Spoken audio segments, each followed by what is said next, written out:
प्यारे बच्चों नमस्कार। आज हम आपकी पाठ्य पुस्तक आरो भाग 1 जो कक्षा 11 में की है उसके अंतर्गत कृष्णदास द्वारा लिखित स्पीति में बारिश पढ़ेंगे। स्पीति में बारिश पाठ एक यात्रा वृत्तांत है। स्पीति हिमाचल के मध्य में स्थित है एक स्थान विशेष। यह स्थान अपनी भौगोलिक एवं प्राकृतिक विशेषताओं के कारण अन्य पर्वतीय स्थलों से भिन्न है। स्पीति में बारिश स्पीति एक पर्वतीय स्थान है जो कि हिमाचल के मध्य में स्थित है। यह अपनी भौगोलिक एवं प्राकृतिक विशेषताओं के कारण अन्य पर्वतीय स्थलों से अलग प्रकार का है। लेखक ने इस पाठ में स्पीति की जनसंख्या, ऋतु, फसल, जलवायु तथा भूगोल का वर्णन किया है। ये पाठ लेखक का एक यात्रा वृत्तांत है। यात्रा वृत्तांत जब किसी लेखक के द्वारा कोई यात्रा की गई है और अपनी की गई यात्रा का रोचक शब्दों में वर्णन किया जाता है तो वह यात्रा वृत्तांत है। तो लेखक के द्वारा हिमाचल प्रदेश के स्पीति नामक स्थान की यात्रा की गई और उसी के संबंध में उन्होंने लिखा है। यहाँ इस पर्वतीय प्रदेश की भौगोलिक विशेषता और प्राकृतिक विशेषता बताई गई है। लेखक ने इस पाठ में स्पीति की जनसंख्या, ऋतु, फसल, जलवायु तथा भूगोल का वर्णन किया है जो परस्पर एक दूसरे से संबंधित है। पाठ में दुर्गम क्षेत्र स्पीति में रहने वाले लोगों के कठिनाई भरे जीवन का भी वर्णन किया गया है। इस पाठ में स्पीति के क्षेत्र में जो रहने वाले जो लोग हैं उनको रहते समय क्या कठिनाइयों का सामना करना पड़ रहा है, उनके कठिन जीवन का भी वर्णन इसमें किया गया है।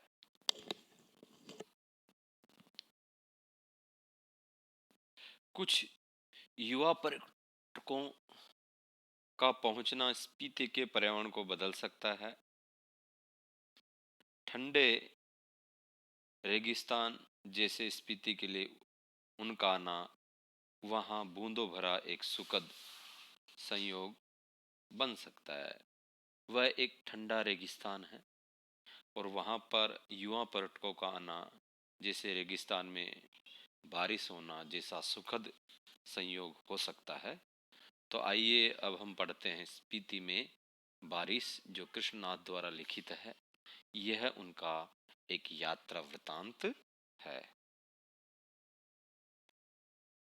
स्पीति हिमाचल प्रदेश के लाहौल स्पीति जिले की एक तहसील है।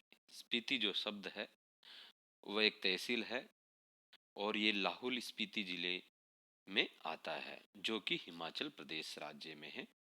लाहौल स्पीति का यह योग भी आकस्मिक ही है, एक संयोगवश कह सकते हैं कि लाहौल स्पीति और स्पीति, इसमें बहुत योगायोग नहीं है, कोई विशेष योग नहीं है। ऊंचे दर्रों और कठिन रास्तों के कारण इतिहास में भी ये कम रहा है। इतिहास में इसकी जानकारी कम मिलती है। इसका प्रमुख कारण हम कह सकते हैं इसके ऊंचे दर्रे दर्रे यानी दो पहाड़ों के बीच की जमीन जो रास्ता जाता है वो दर्रा है, घाटी जैसा, और कठिन रास्तों के कारण इतिहास में भी ये कम रहा है। अलंघे भूगोल यहाँ इतिहास का एक बड़ा कारक है। अलंघे जिसको लांघा नहीं जा सके, जिसको पार नहीं किया जा सके। यहाँ की भौगोलिक परिस्थितियां बड़ी ही दुर्गम हैं, कठिन हैं। यहाँ जाना इतना आसान नहीं है। यहाँ इतिहास का एक बड़ा कारक है। अब जबकि संचार में कुछ सुधार हुआ है, समय के साथ संचार के साधनों में जब कुछ विकास हुआ है, सुधार हुआ है, तब भी लाहौल स्पीति का योग प्राय वायरलेस सेट के जरिए ही है। तब भी यहाँ लोगों से संपर्क केवल वायरलेस, बिना तार के, जो पुलिस ये फौजी जो लोग रखते हैं वायरलेस, उसके ही के द्वारा ही यहाँ पर हम संपर्क किया जा सकता है जो केलांग और काजा के बीच खड़कता रहता है। मतलब केलांग और खाजा ये दो जगह का स्थान है। केलांग लाहौल स्पीति का एक मुख्यालय है, उसका नाम केलांग है, और काजा, तो इन दोनों के बीच में जो दोनों स्थल है, उन दोनों के बीच में केवल संपर्क वायरलेस सेट के द्वारा ही किया जा सकता है। मोबाइल या अन्य कोई सुविधाएं वहां अभी भी नहीं है।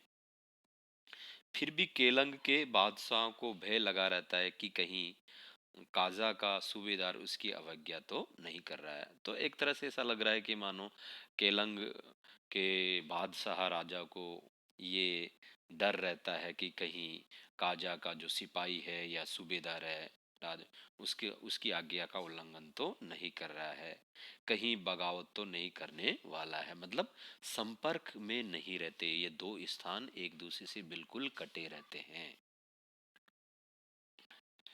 लेकिन सिवाय वायरलेस सेट पर संदेश भेजने के वह कर भी क्या सकता है। इन दोनों स्थानों के बीच में संपर्क स्थापित करने का एकमात्र ही साधन है वायरलेस।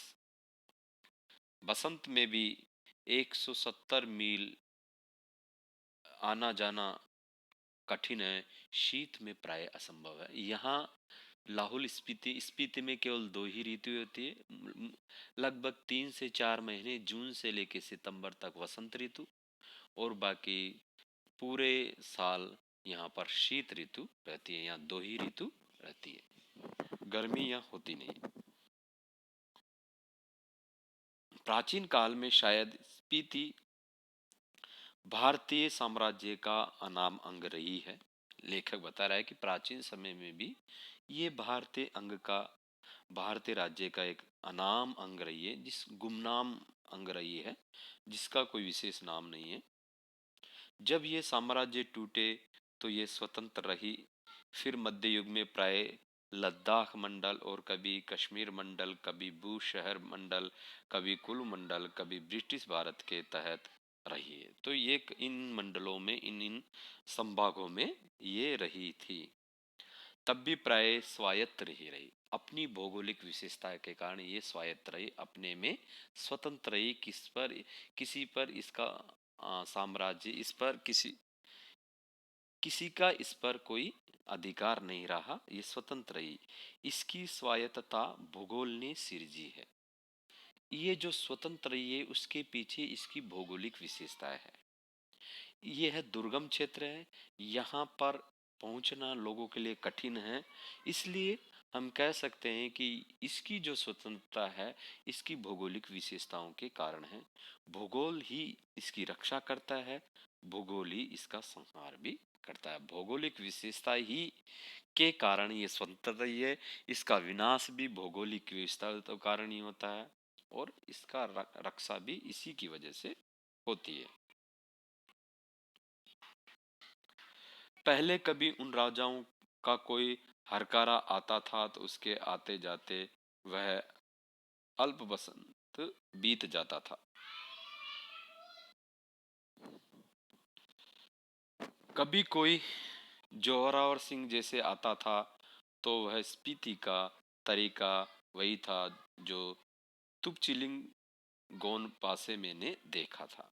तो एक तरह से पुराने जमाने में भी कोई राजा का हरकारा संदेशवाहक आता था तो भी यह वसंत बीत जाता था। तो यहाँ पहुंचना इतना आसान नहीं था।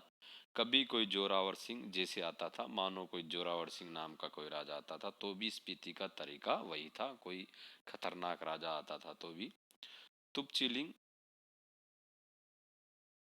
गोनपा से मैंने देखा। जब डायनामाइट का विस्फोट हुआ तो लाहौली, एक मिनट रुकिए थोड़ा।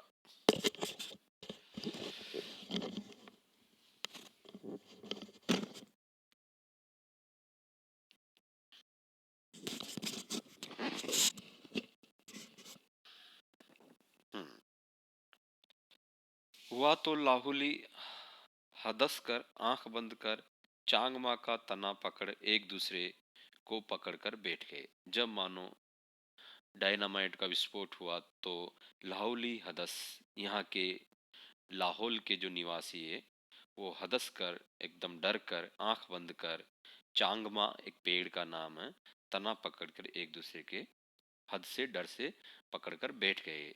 जब धमाका गुजर गया तो फिर डरते डरते आंखें खोलकर उठे। जोरावर सिंह के आक्रमण के समय स्पीति के लोग घर छोड़कर भाग गए। उसने स्पीति को और वहां के विहारों को लूटा, वहां के जो भी घूमने के स्थल थे उन सबको लूट लिया।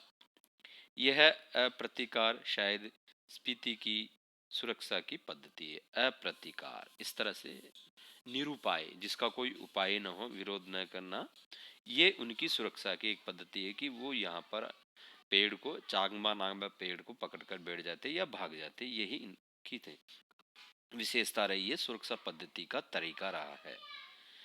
स्पीति में जनसंख्या लाहौल से भी कम है। 1901 की जनगणना के अनुसार 3,231 रहे। 71 की जनगणना के अनुसार 7,106 है।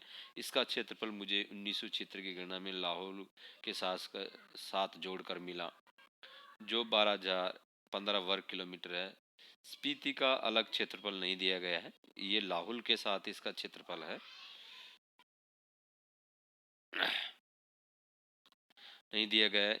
इंपीरियल गजेटियर यानी ऑक्सफोर्ड 19 खंड के अनुसार, गजट की इस सूचना के अनुसार, यहाँ का इस पत्र के अनुसार, इंपीरियल गजेटियर के अनुसार यह क्षेत्रफल 2,155 वर्ग मील है। इस तरह स्पीति की जनसंख्या प्रति वर्ग मील 4 से भी कम है। एक वर्ग मील के एरिया में 4 लोग से भी कम रहते हैं। 1901 में यह प्रति वर्ग मील 2 से भी कम थी। तो यहाँ जनसंख्या न के बराबर है, और इसका प्रमुख कारण इसकी भौगोलिक विशेषता है कि ये पहाड़ी क्षेत्र है और यहाँ साल भर बहुत अधिक ठंड पड़ती है। यहाँ केवल 2 ही ऋतुएं होती है, एक वसंत ऋतु, और वसंत ऋतु भी लगभग 3-4 महीने रहते हैं, बाकी साल पूरा ठंड पड़ती है। तो इसकी दुर्गम विशेषताएं के कारण यहाँ जनसंख्या बहुत कम है। लाहौल स्पीति का प्रशासन ब्रिटिश राज से भारत को जस का तस मिला, जैसे का तैसा मिला। अंग्रेजों को यह 1846 में कश्मीर के राजा गुलाब सिंह के जरिए मिला। अंग्रेजों ने कश्मीर के राजा गुलाब सिंह से इसको प्राप्त किया। अंग्रेज इनके जरिए पश्चिमी तिब्बत के ऊन वाले क्षेत्र में प्रवेश चाहते थे। अंग्रेज इस एरिया के द्वारा जो पश्चिमी तिब्बत का जो ऊन वाले क्षेत्र है वो यहाँ से प्रवेश करना चाहते थे। तिब्बत में अंग्रेजी साम्राज्य के दूरगामी हित भी थे, आने वाले उसके परिणाम, सुखद परिणाम भी निहित थे, छिपे थे। जो भी हो, 1846 में कुल्लू लाहौल स्पीति ब्रिटिश अधीनता में आ गए। 1846 में ब्रिटिश सरकार के, अंग्रेजी सरकार के अधीन हो गए। पहले सुप्रीडेंट के अधीन थे, फिर 1847 में कांगड़ा जिले में शरीक कर दिए गए। शरीक यानी शामिल हो गए। लद्दाख मंडल के दिनों में भी स्पीति का शासन एक नोनो द्वारा चलाया जाता था। वहां का कोई स्थानीय राजा, नोनो स्थानीय राजा, स्थानीय शासक। ब्रिटिश भारत में भी कुल्लू के असिस्टेंट कमिश्नर के समर्थन से यह नोनो कार्य करता रहा। इसका अधिकार क्षेत्र केवल द्वितीय दर्जे के मजिस्ट्रेट के बराबर था। सेकंड दर्जा का मजिस्ट्रेट न्यायाधीश के बराबर इसका एक अधिकार था, उतना ही इसका कार्य क्षेत्र था। लेकिन स्पीति के लोग इसे अपना राजा ही मानते थे। राजा नहीं है तो दमयंती जी की रानी मानते हैं, एक तरह से इस तरह से उसको राजा मानते थे। 1873 में स्पीति रेगुलेशन पास हुआ, नियम बना, जिसके तहत लाहौल और स्पीति को विशेष दर्जा दिया गया। ब्रिटिश भारत के अन्य कानून यहाँ लागू नहीं होते थे। रेगुलेशन के अधीन प्रशासन के अधिकार नैनो को दिए गए। जो 1873 में जो रेगुलेशन पास हुआ, नियम कानून कायदे पास हुए, उसके तहत इसको विशेष दर्जा दिया गया और इसके तहत अधिकार सारे नैनों को दिए गए, जिसमें माल गुजारी इकट्ठा करना, माल गुजारी यानी कर इकट्ठा करना, और छोटे छोटे फौजदारी के मुकदमों का फैसला करना भी शामिल था। फौजदारी मारपीट के जो मामले थे उनका फैसला करना भी उसको नैनो को दे दिया था। उसके ऊपर के मामले वह कमिश्नर के पास भेज देता था। उन दिनों लाहौल स्पीति का वृतांत कांगड़ा जिले के अंतर्गत कुल्लू तहसील में मिलता है। स्वराज्य के बाद 1960 में लाहौल स्पीति पंजाब राज्य के अंतर्गत एक अलग जिला बना दिया गया। 1960 में लाहौल स्पीति को पंजाब राज्य का एक अलग जिला बना दिया गया, जिसका केंद्र केलंग में है, जिसका मुख्यालय जो है, इसका मुख्यालय केलंग है, लाहौल स्पीति। 1986 में जब हिमाचल प्रदेश राज्य बना, भाषा के आधार पर पंजाब राज्य से 1966 में पंजाब और हिमाचल प्रदेश दो राज्य अलग बने। तो 1966 में जब हिमाचल प्रदेश राज्य बना तो लाहौल स्पीति उसकी उत्तरी छोर का जिला हो गया, उसके उत्तरी दिशा का एक जिला हो गया। यह देश का सबसे अधिक दुर्गम क्षेत्र है, जहां पर जाना बड़ा कठिन हो, दुर्गम, जाना कठिन हो। स्पीति 31.42 और 32.59 अक्षांश उत्तर और 77.26 और 78.42 पूर्व देशांतर के बीच स्थिति, ये इसकी अक्षांशीय और देशांतरीय स्थिति है, जिनके बीच में ये स्थित है। यह चारों ओर से ऊंचे ऊंचे पहाड़ों का कैदी है।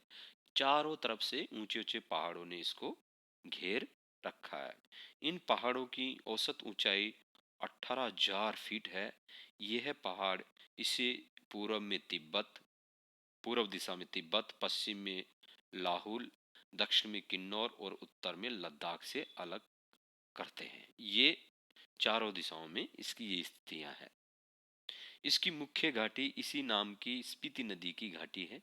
स्पीति पश्चिमी हिमालय से लगभग 16,000 फीट की ऊंचाई से निकलकर पूर्व में तिब्बत में बहती है। इसी नाम की एक नदी भी है जो कि पश्चिमी हिमालय से निकलकर 16,000 फीट की ऊंचाई में निकलकर पूर्व में तिब्बत में बहती है, वहां से स्पीति में आती है। स्पीति से बहकर वह पुराने रामपुर बुशहर राज्य में अब किन्नौर जिले में बहती हुई सतलज में मिल जाती है। मेरी इस स्पीति नदी से प्रीति है, स्नेह है। इस स्पीति में मैं सिर्फ इस नदी को पहचानता हूँ, सुनता हूँ कि कोई पारा नदी भी है, फिर घाटी है। ऐसा सुनने में आया है कि यहाँ पर एक पारा नदी भी है, उसके बाद घाटी है। स्पीति के अलावा पिन की घाटी प्रसिद्ध है। मान भाई से इसका किस्सा सुना है, किसी व्यक्ति विशेष का नाम है मान भाई से इसके बारे में मुझे जानकारी मिली। अत्यंत बीहड़ और वीरान है। बीहड़ बहुत घनी और वीरान, जहाँ पर कोई नहीं रहता है। इनमें शायद स्पीति की घाटी ही आबाद है। जैसे वह आबाद है वह आप देख ही रहे हैं, प्रति वर्ग मील 4 से भी कम लोग। आबादी के तौर पर हम कह सकते हैं कि इतने 1 वर्ग मील के एरिया में, लगभग 1 किलोमीटर एरिया के क्षेत्र में लगभग 4 लोग मात्र रहते हैं। आश्चर्य ये नहीं कि इतने कम लोग क्यों हैं, आश्चर्य यह है कि इतने लोग भी कैसे बसे हुए हैं। यहाँ की जो स्थितियाँ हैं, भौगोलिक स्थितियाँ, वो इतनी खतरनाक है। यहाँ का जो वातावरण है, तो इतने कम लोग भी क्यों रहते हैं। प्रश्न मन में उठता है कि मैंने जब भी स्पीति की विपत्ति बताई तो लोगों ने यही पूछा कि आखिर लोग वहां रहते क्यों हैं। 8-9 महीने शेष दुनिया से कटे हुए, जब 8-9 महीने यहाँ भयंकर बर्फबारी होती है, पूरे और दुनिया से जब ये कट जाता है तो ठंड में ठिठुरे रहे हैं, सिर्फ एक फसल उगाते हैं। यहाँ लकड़ी भी नहीं है कि गर्म रख सके, वृत्ति नहीं है, कोई आजीविका नहीं है, कोई आय का साधन नहीं, कोई जीविका का साधन नहीं है। फिर क्यों रहते हैं। क्या अपने धर्म की रक्षा के लिए रहते हैं, अपनी जन्मभूमि के मत ममत के कारण, या अपनी जन्मभूमि से इनको विशेष लगाव है, ममता है, इस कारण से, या इस मजबूरी में रहते हैं कि कहीं और नहीं जा सकते। सवाल जो भी हो, कहाँ जाए, या फिर और बातों के साथ ये सब कारण जो भी हो, मैं नहीं जानता। मैं तो इतना ही देखता हूँ कि यहाँ रह रहे हैं, इसलिए रह रहे हैं।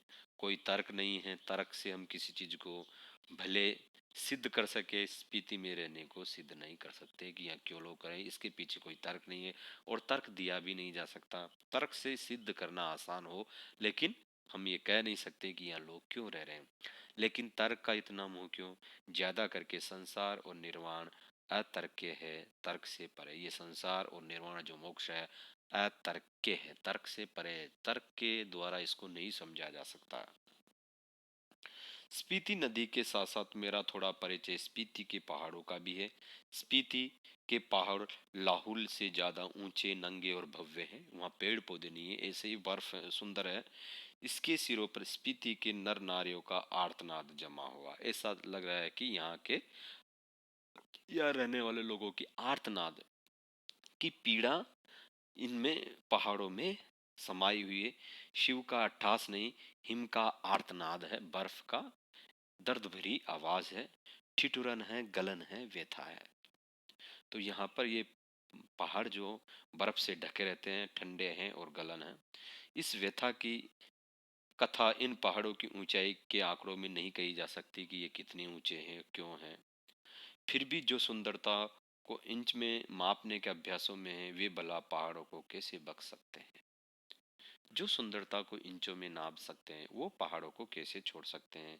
वे जान ले कि स्पीति मध्य हिमालय की घाटी है।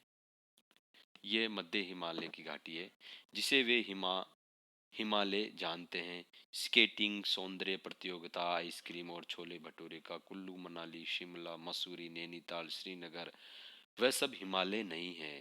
हिमालय का तलवा है, हिमालय के नीचे की घाटियां हैं, मतलब हिमालय के नीचे का हिस्सा है। शिवालिक या पीर पंचाल, ऐसा ही कुछ उसका नाम है। यह है तलहटी है। हिमालय के नीचे की जो जमीन है वो तलहटी है।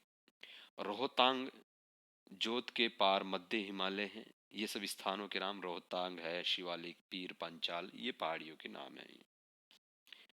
इसमें ही लाहौल स्पीति की घाटियां, इन घाटियों की औसत ऊंचाई नापी गई है।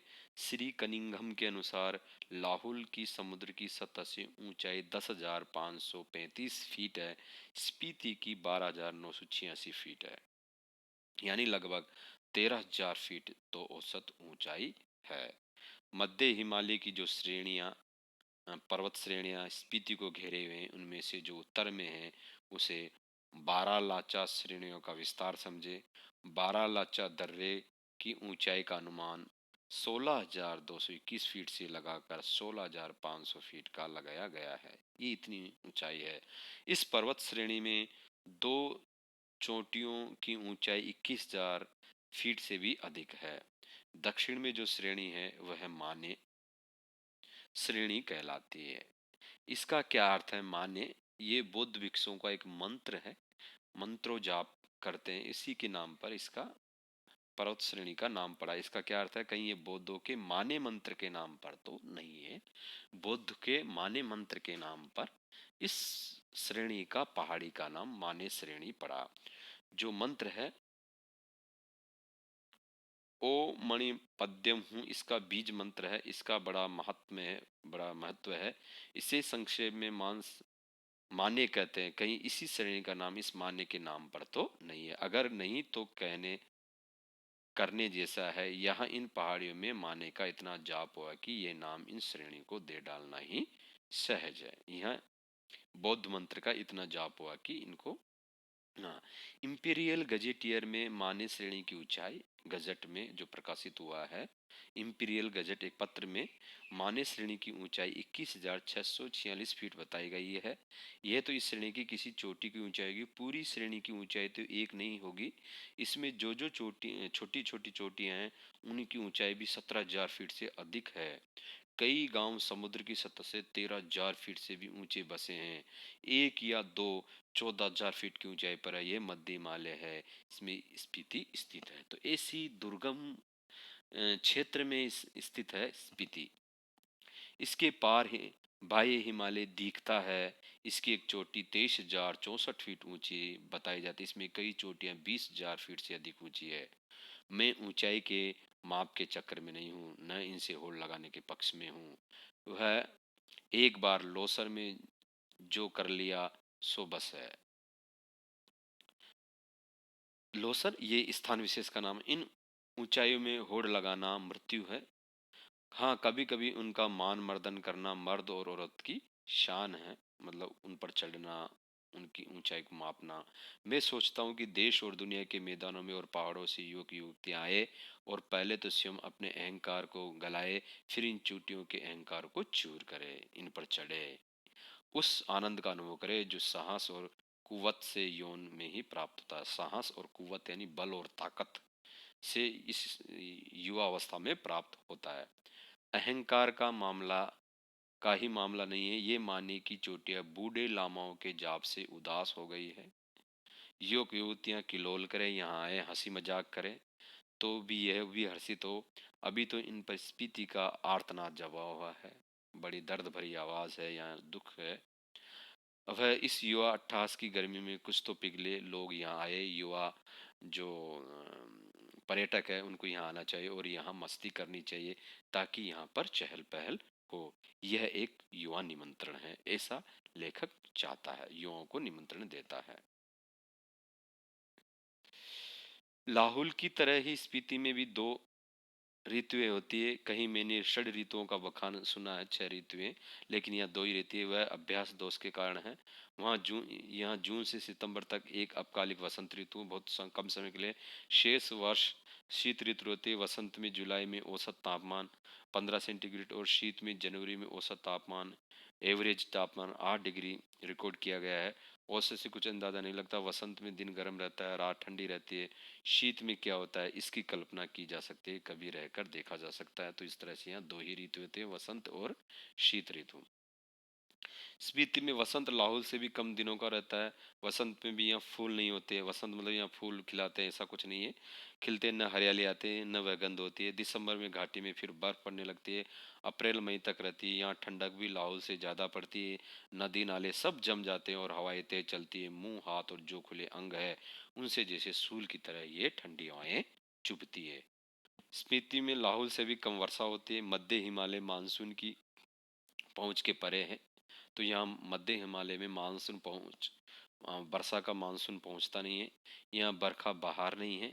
कालिदास को अपने ऋतु संहार में यहाँ वर्षा का तो संहार ही करना चाहिए। वर्त संहार मतलब ऋतु संहार में ऋतुओं का संहार है, लेकिन कालिदास ने अपनी ऋतु संहार में वर्षा ऋतु के सौंदर्य के वर्णन किया है, लेकिन यहाँ ऐसा कुछ नहीं है।